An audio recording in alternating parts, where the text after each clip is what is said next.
Freedom means for the love of. So in its core, philosophy means for the love of wisdom. By a show of hands, how many of you consider yourself a lover of wisdom? By that definition, we all are philosophers. But I'd like to tell you a story about a young man who wasn't so wise, and who thought at the time he had the tattoo, the Greek word Sophia, meaning wisdom, on one wrist, and the Hebrew tetragram, Yahweh, meaning God, on the other, so that he could always be reminded to walk with God and wisdom everywhere you go. Mr. Jeremy.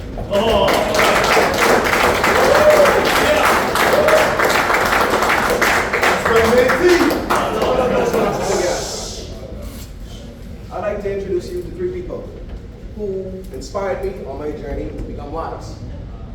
My mother, my father, and myself. But firstly, my mother, a warrior, a woman born in poverty by a teenage mother who lost partial eyesight due to a vicious beating by her mother's boyfriend. She was sought after and preyed upon by older men in her younger years. But like a Rolls Royce from concrete, she defied all authority and became an amazing leader, mother, and the executive director in training at Atlantis Paradise High. She raised 4 children who continue to be pillars in the community. She taught me resilience, and she taught me how to survive struggle. My father, Wellington Sears. Just like my mother, he had a dark heart. But he was forced to be a hero at a very young age. During the night when his mother, my grandmother, was enjoying her time at a local bar, she left 6 kids unattended inside her home. A fire broke out due to the carelessness of either children or to the wind. And my father, thinking fast, decided he was going to save him and his younger brother. But he didn't have time to save the other kids inside the house. 4 kids died then, but luckily my father was not among them. Raised in chaos, surrounded by addiction and violence, my father was a product of his pain. For years, he embodied the phrase, hurt people, hurt people. However, eventually he did found peace, purpose, and redemption, becoming an amazing father, grandfather, and the president of the Bodybuilding Association of the Bahamas. Now for that third person, me. See, I was an angry child. I was young, I was dumb, and I was full of enthusiasm.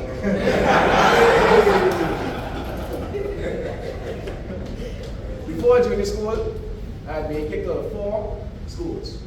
I had fought 5 teachers, broken 2 arms, and stabbed 1 kid for stealing my chicken at lunch. It's a good reason.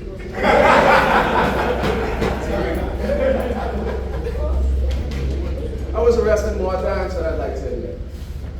I was reckless, you know. I was looking for purpose.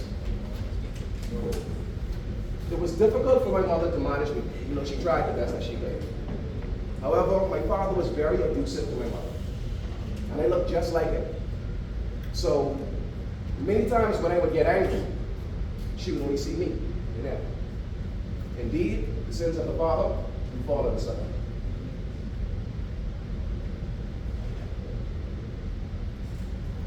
But however, there was no excuse for my sins. I was thrown out of the house at 15, started clubbing. I found companionship in young men just like myself, who had a contempt for this world. Gang fights was the norm, vandalism was a habit. I was reckless, and I was searching for meaning. However, I was still a bright child. Contradiction, meaning I didn't know what to do with it. Even though all of this was going on, I still managed to graduate high school from Seattle Walker with honors. Big school.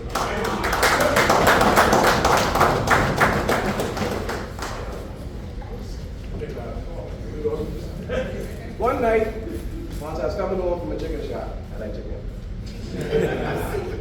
A man jumped out of the bushes to put a gun on me. Now, this not being the first time I had a gun pointed at me, I wasn't afraid. So I looked him in his face and I told him, Chief, he should pull the trigger, because I wasn't going to beg him for my life. He did. And by the grace of God, John, we both laughed. And he walked away. And though I wasn't so afraid, I still stood there, paralyzed. I started crying and laughing at the same time, hysterically. And the only thing that would come to my mind was my unborn child. Thinking about the life that she would have with a father only having the legacy of a public menace. Thinking about how people would treat her because of who I was. That night was my pivot. I remember the story I heard about two twins. Both had a horrible life. They was raised in abuse. But one became a drug addict and the other became a successful businessman. And when asked the same question, they both had the same answer. They were asked, "What a life like yours, how is it that you turned out the way that you are?" And they both said, "What a life like mine, how could I not?" You see, it's perspective that mattered in that situation. I asked God for wisdom and to make me into the man that I would follow. So I started taking certification courses. I moved to Bimini for a change of scenery. I started a business in tourism. I joined the fire watch service, becoming a fire marshal and later the president of the association. Soon, the ambulance driver for the island. I even saved the life of a young boy who had stopped breathing and resuscitated him. It was those things that made me proud to share with my daughter. And what I remember about this quote is that a man who has a why can bear almost anyhow. My daughter was indeed my why. I soon heard that my daughter, my why, was at risk as well. The same cycle of abuse that I found out. I parked the board of my affairs and moved back to Nassau and fought for custody. She now lives with me. And there's an honor roll student in the prefect at RECKLEY Sears Primary.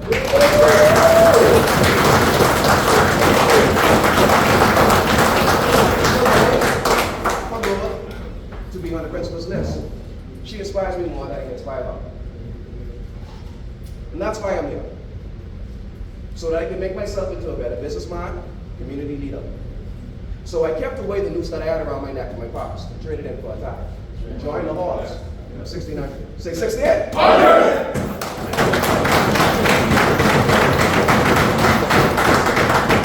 I will learn the skills that I need and become a better father, a better leader. So for the love of wisdom, for the love of my daughter, and for the love of becoming the man that I would follow, I am your student, Mr. Chairman.